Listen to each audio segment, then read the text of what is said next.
High school chemistry should be an elective and instead replaced by financial literacy or other topic that has relevancy in today's modern day workforce. Now, I'll break down many examples of the reasons why in the history of chemistry and how it came to be a requirement in today's education system.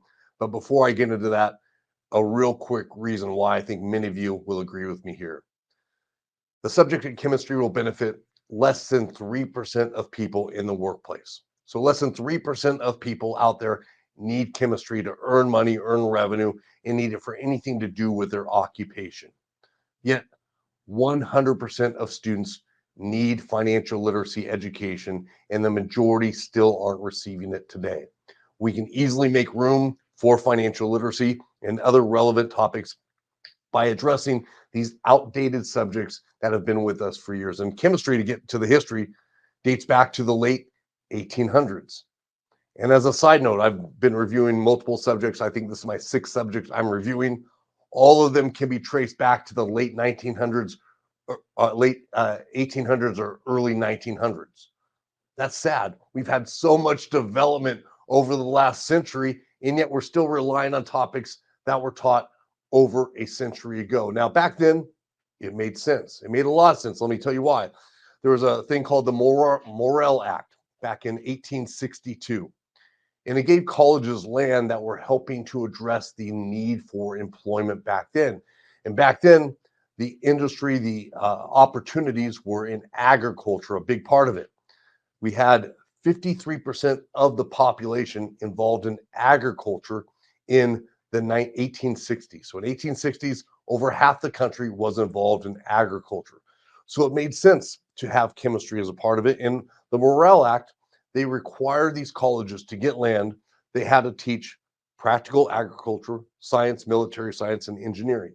And obviously, part of agriculture is that chemistry element with soils, herbicides, pesticides. Those herbicides and pesticides were just starting to be experimented with back in the day. But the soil, the I wrote down urea, potassium sulfate, all these chemicals that went into that to make quality fertilized soil was critical back then for the sake of the nation and individuals to survive.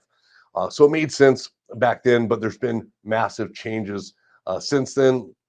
And chemistry became very prevalent in the education system in 1901, where most students had were required to take a chemistry class, and this was because the American Chemical Society was founded about 25 years prior. That really pushed that, and they did a great service back then because it was needed for the occupations of that time.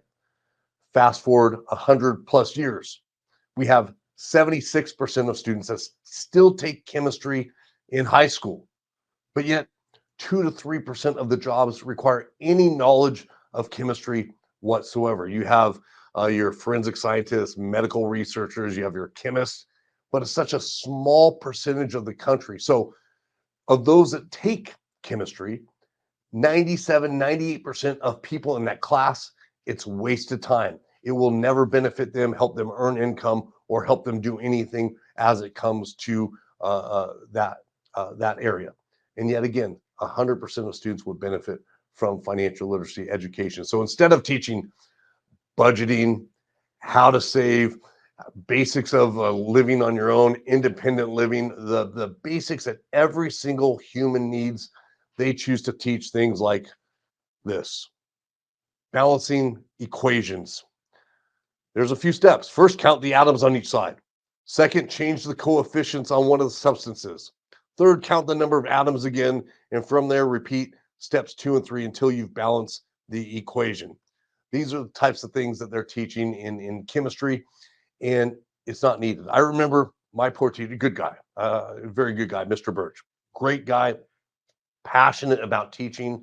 And I felt bad for him too, because half the class, more than half, didn't even care. And he was trying to make it engaging and so on, but they didn't care. I didn't either. And I had a conversation with him early on to it. I say, hey, listen, it's not my thing. We were very respectful to each other. We enjoyed each other. We teased each other a lot. We had a good relationship. But I said, hey, it's not my thing. I'm not going to learn. I'm going to get a C and get out. I don't care about this. And he's like, yeah, I get you. I understand. He knew where I was going. He was very generous to me. He kicked me out of class a lot because he knew I didn't want to be there. I want to be doing other things. And I was always reading investment books and so forth. But good guy. And the only reason I passed is because he left the classroom during tests, which everybody kind of open booked it. But I felt bad for him. He's such a great teacher, had such, hope for all the students, and it was wonderful. His life would have been completely different if he was teaching something relevant like financial literacy. Students would have been engaged. He'd have felt more fulfilled. And I love Mr. Birch, great guy to this day. And I hope he's doing well. And again, we had a very respectful relationship, but I felt for him. I knew his job was very tough because of the subject that most students did not care about, number one. And reasons to learn is the number one thing behind why people acquire and retain information. And because they don't care about chemistry, learning loss is very significant and steep. You asked me to solve this, balance this periodic table of elements thing, I would not know. We spent a month on that. I remember it was a long time on that. I hated that whole process and forgot about it, I'd say immediately after, right? I never even really knew it, to be honest, but I never would remember this in any form or fashion that would benefit me. Right now, so learning loss is steep with chemistry. We have a lot of stress with chemistry because it's a requirement. It's a very tough and hard subject that isn't relevant to most people. I had friends there that really struggled as well. So it's a lot of stress on students. Now, some chemistry and science teachers, their big argument is this teaches critical thinking skills. Well, yes, it does in terms of chemistry and other related topics, but that's near transfer of learning, meaning if you gain a skill set in a subject, you'll be able to do a harder and more complex problem or solve different things within that subject. It does not transfer outside. So what I learned in chemistry will not help me plan financially, will not help me with relationships, will not help me with other areas of my life that are important. So that far transfer of knowledge, that far transfer of critical thinking will not benefit people in other areas of their life. That's the biggest reason people say, hey, keep science in schools, is because of this far transfer of learning. That's been proven time and time and time again. A lot of data and research on there. Far transfer of learning does not occur. And when it does, it's very, very rare. So we have a lot of negatives. No real job opportunities for people with chemistry majors. We have limited benefits for anybody taking the class. High stress in that knowledge area won't transfer to other areas. Where on the other hand, financial literacy benefits 100% of students. It has relevancy in people's lives. They can apply what they're learning in the near term, which helps them retain and apply that information. And it has a very deep and significant impact on people's lives, not only from their emotional state, their well-being, also their ability to get jobs. If you have somebody that has bad credit, there a lot more employers are researching that. They're doing security checks on people because they want to avoid theft and other things that happen when people are struggling financially. So there's a lot of issues that happen when you don't have your money right. Yet again, the education system is so outdated. They neglect common sense. When the entire basis of how people are earning employment changes rapidly from 50% of the country to less than 1%, actually 1.5% is involved in agriculture now today.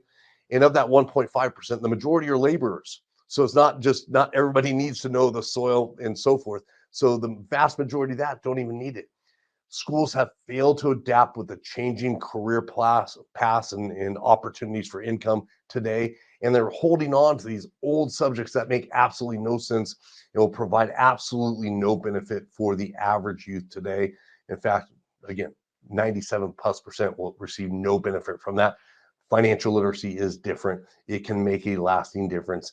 And it's time for schools to change. It's time for schools to get caught up with the times. I don't want to be reading lessons on why it was put together in the 1800s. Completely different world now. In adapting real world in current modern day, helping them build modern day skill sets is going to benefit them, the community, and the country. So help us in encouraging schools to ditch this outdated curriculum and focus on the real outcomes of our youth, which is their happiness, their security, and overall well-being.